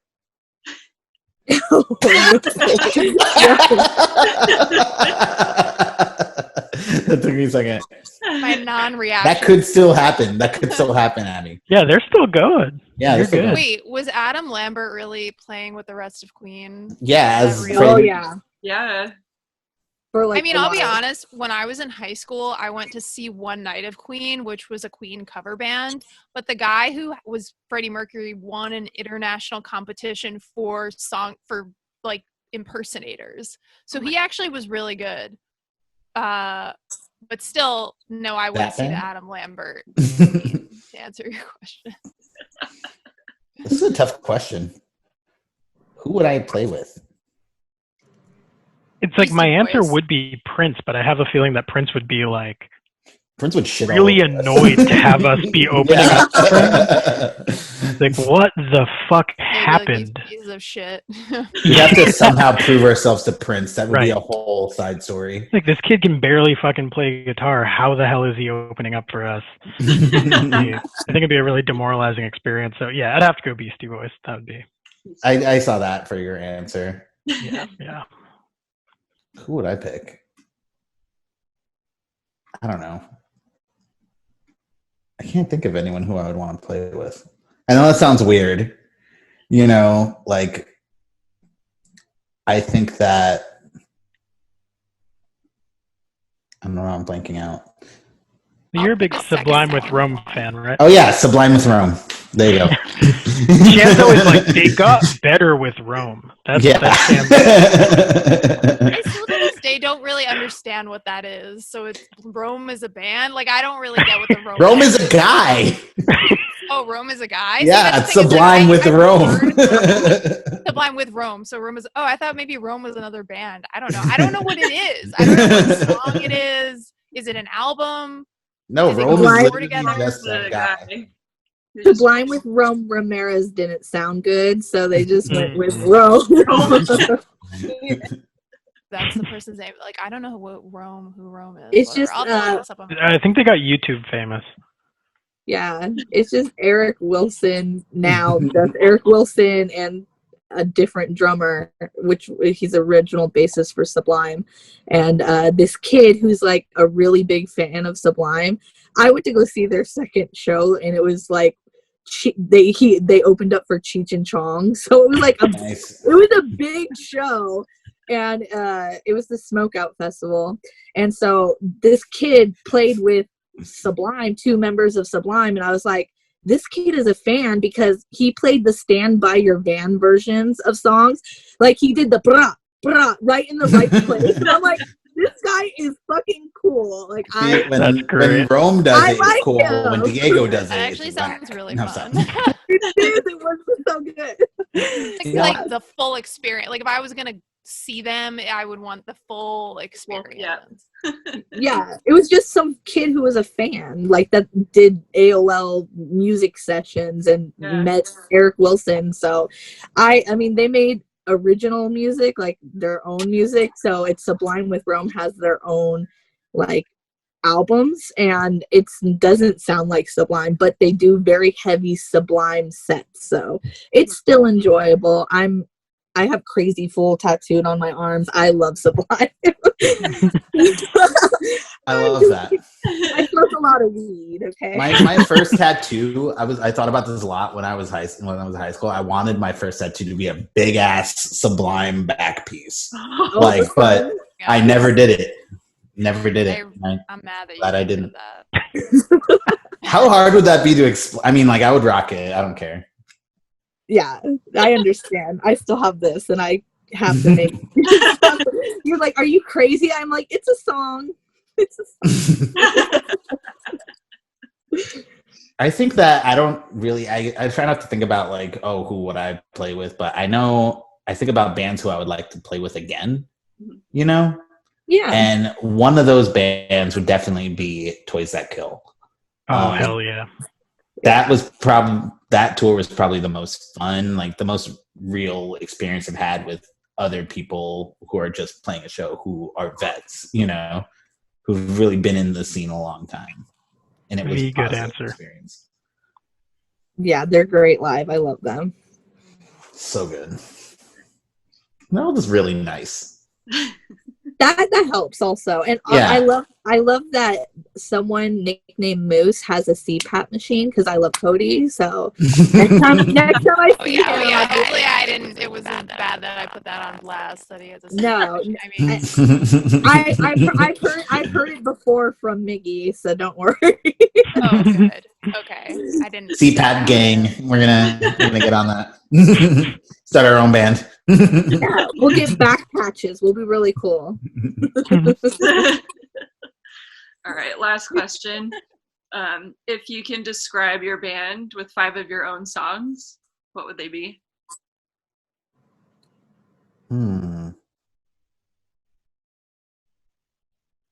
Can't hear you, Abby, if you're talking. Abby, what did you say? You can't hear me? Oh, no, there you are. Oh, I said I have to remember 5 of her songs. I mean, I feel like Getting There has to be one. What is this answer? Getting There, probably like Getting There, Token, Mambo 69. I just laugh even at you saying it. This is all your fault. This is what happened. There's so many times in this band where I've been like, what have I become? Like, I really feel like I've changed so much for better and very much for worse because of this band. No, I'm kidding about the worst thing, sort of. Anyway, I don't know. You guys come up with other 2 songs. Or not. I think for me it's Jet Fuel, Getting There, Token, Mambo, Panama. Mostly because I think like those 5 songs together kind of most represent what I want this band to sound like, and I just mean that in like I think those are some of the most like the best mix between sound and message that I think resonate with me the most. Yeah, I hear that. I would probably say like similar. I would say like Jet Fuel is a Simo, Getting There, Mambo 69. There's one more. And Shit We Broke Up. I know that's like an old one. I was gonna say, I feel like we gotta include like an older. Yeah, I gotta include like an old. I was like, that was like really. It just reminds me so much of like when we first started, you know, because that was a song even before I was in this band, and just like hearing it the original way, you know, like you worked with your brother on it back when you were Swanson. It's just so interesting to see like how a song can grow over time and like how the different people playing it kind of influences like small amounts, like, you know, the tone of it and the personality of it. Well, it is interesting that song really affected like the direction of the band because I started writing that song when I was 19, and by the time we went to record it on like an old EP in college, I was already kind of sick of that song. I didn't love, like, I just didn't feel like I sang it very well. It was, you know, I wrote it about a breakup that I'd since gotten over, and it felt almost unfair to like just be like, I'm on good terms with this person, but now I'm going to write and record and, you know, put all this effort into this song about somebody who I am just ambivalent towards now. I have no strong emotions. And so I remember just being like, yeah, I think we're going to cut that song. And Abby being like, that's my favorite song that we have. Like, no. And I was like, fine, then you fucking sing it. And I thought I was being a smart ass. Called my bluff. And that was the first song that Abby sang. And that was like, you know, now it's so hard to imagine the song without both of us singing. Or to imagine the band without both of us singing, but that was the first time that we were like, okay, we can both have our own songs that we sing. And so now I really do enjoy that song. But if I sang it, like I would absolutely hate that song. So I think like that. I just think that kind of low key set us off on our way. Nice. Love it. Cool. Do we have anything else, Kanan and Beth? I was gonna ask, what is one musical and one non-musical inspiration you have? Okay, so for musical inspiration, I would say the movie School of Rock. Nice. Non-musical combine inspiration. it, yeah. That combines it kind of, but non-musical inspiration, I would say James Baldwin.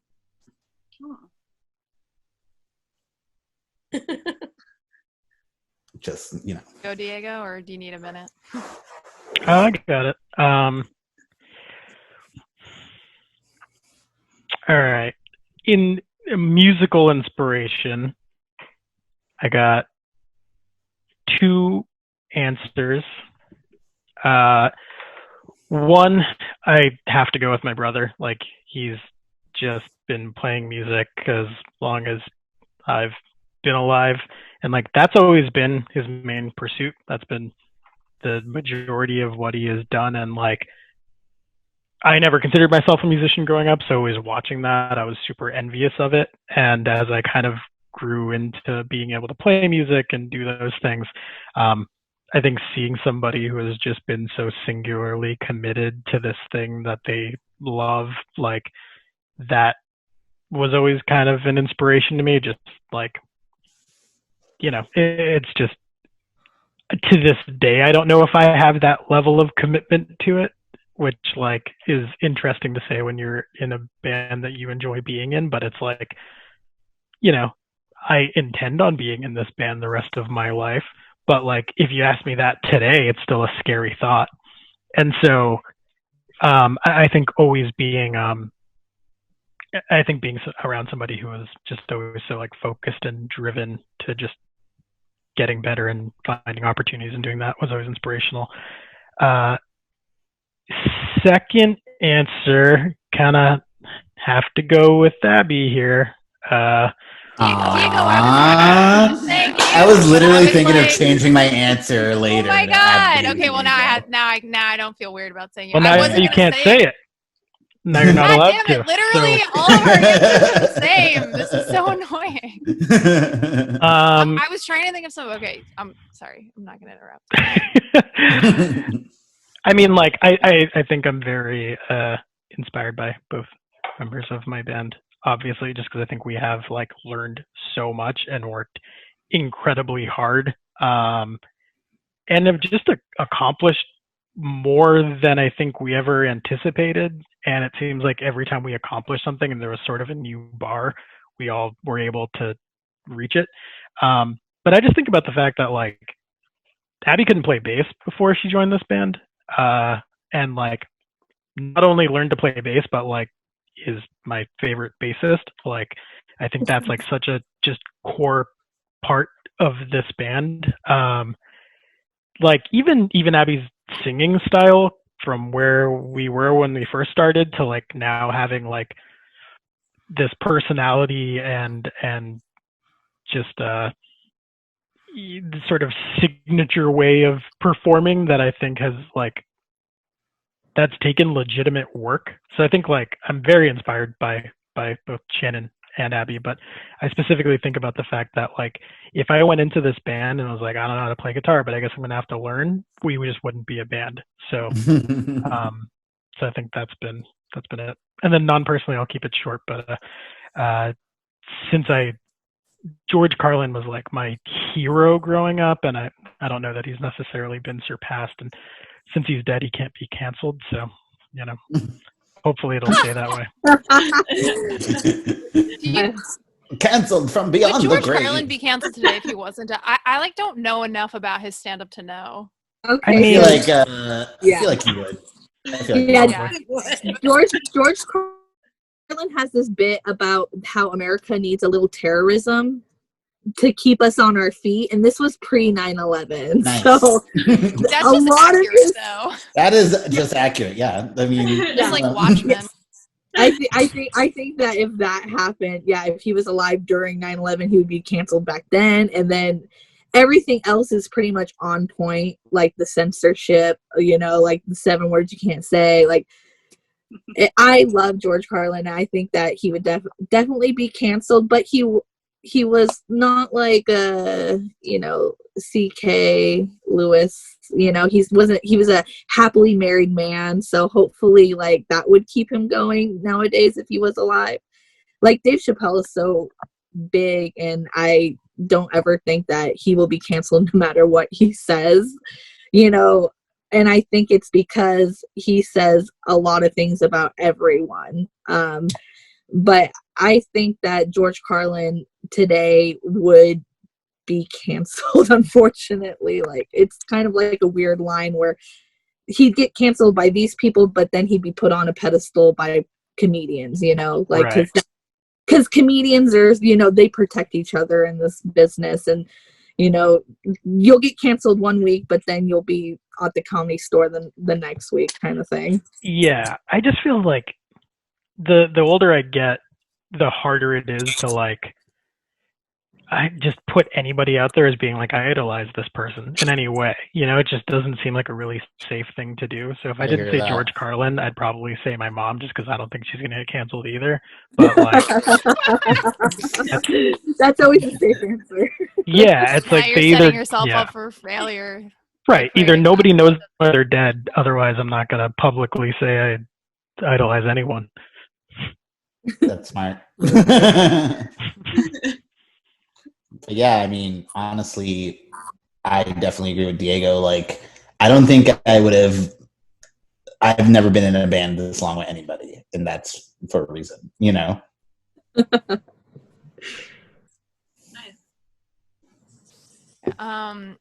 My music, well, it's funny, Diego was going to be my music one. But my music ones, I had 2. Also, my music ones are, and they're kind of related, which is why I feel okay saying both of them, but Ricky Wilson, who was the original guitarist of the B-52s, and Blink-182, which I just realized they both have numbers in the title. And it's for the same reason, which is like, you don't need to be amazing at your instrument to like be creative and like come up with something special. And Ricky Wilson like didn't know how to tune a guitar in the standard tuning, and like not only did he make it work, but that's why the B-52's first album, the guitar has that distinct sound with like the weird notes you wouldn't think would go together, and just like everything about it that truly defines them is like because he did not know how to do it the regular way, but just did it anyway. And like Blink-182 to me, I mean, they're Blink-182, whatever, they're goofballs, but like they are able to take like such a simple form like pop punk and make it really interesting. Like it's different, and I feel like that's just something that I really value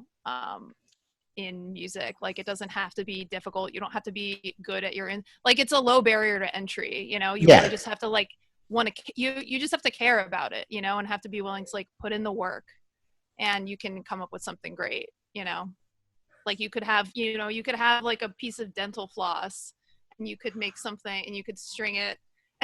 Okay, you lost me. You know what I mean? Like it's like you just have to have the desire to want to do it and like care about it. I think caring about it more than anything else is like what matters.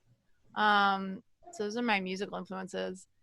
Yeah. Well, okay. So I'll keep the Diego one short, but yeah, I mean, it's funny because I feel like the reason that I improve now and like am better about just trying out new things and whatever is like because Diego always holds me to a higher standard, like he's always like he has a higher standard for me, and it's encouraged me to like meet that standard and also just sort of like try out things that I wouldn't normally try out. So I appreciate that. And then the other thing that I came up with was just the internet. Like the internet's been great. I've learned a lot from the internet. I've been exposed to a lot of things from the internet. It's brought me a lot of joy, and yeah, I think that's helped with a lot of things. Yeah, you're a big Breitbart fan, right? That's a lie. I wonder what's like right where are they like .org? Like what are they just a .com? I feel like they're the kind of website that would like think of themselves as a .org. Like we're not just a website, we're an organization. We're helping the community. Yeah, we're the alternative to Wikipedia. Like God. I wouldn't know. So some of the internet. Some of the internet. Just some of it. That's awesome. Is that your last one, Kanan? Yeah, I think that was it. My brain. So where can we find you all on like the internet, your handles and all that kind of stuff? Yeah. You first, Abs. Facebook is, I was just going to like rattle them off. And Go for it. Tell me if I'm wrong. So it's Facebook is Ramona206, right? That's our Facebook. Mm-hmm. And then Bandcamp is / Ramona Music. And Instagram is also Ramona Music, right? Now I'm like forgetting. Yes. So far, so good. Ramona Music. And then our Twitter is hey_yo_Ramona. Glad we decided to mix it up with that one. And then on Spotify as Ramona, and it's our album cover. So that's not the other distinguish Ramona. us from all the other Ramonas. And we don't post too much these days, but we do check it and all that. And I feel like occasionally people reach out and they just post that they're listening to the album or they have a random question or something, and it's nice to be reminded these days that we are in a band and that eventually we will return to being a band. It's so weird because you get those like 1 year later reminders of what you were doing last year. Yeah. And it's like we like traveled over most of the country last year. Yeah. We went on like 6 or 7 tours or something, and then it was just done. Right before we were Really going to go to blew Europe. our load, and now we're done. Quietly in the corner. Quietly crying. Yeah. That's us. Sounds like us too.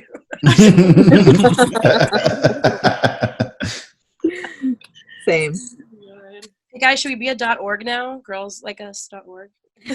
Yeah. No. I feel like it definitely adds some legitimacy to the Yeah, it sounds thread, distinguished, Yeah. Real. Yeah, it makes you seem like a nonprofit, which is very important. Exactly. Yes. I don't know. We'll have There's to no- I'd like, I don't know. like no profits here, guys. We've been a nonprofit the entire time. I wonder if Sublime.Rome is taken. Oh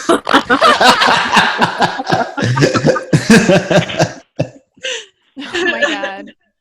Oh my god, I love it. James just roasted me because I was listening to Sublime one time on Spotify. And Recently. which is I like just- a week ago.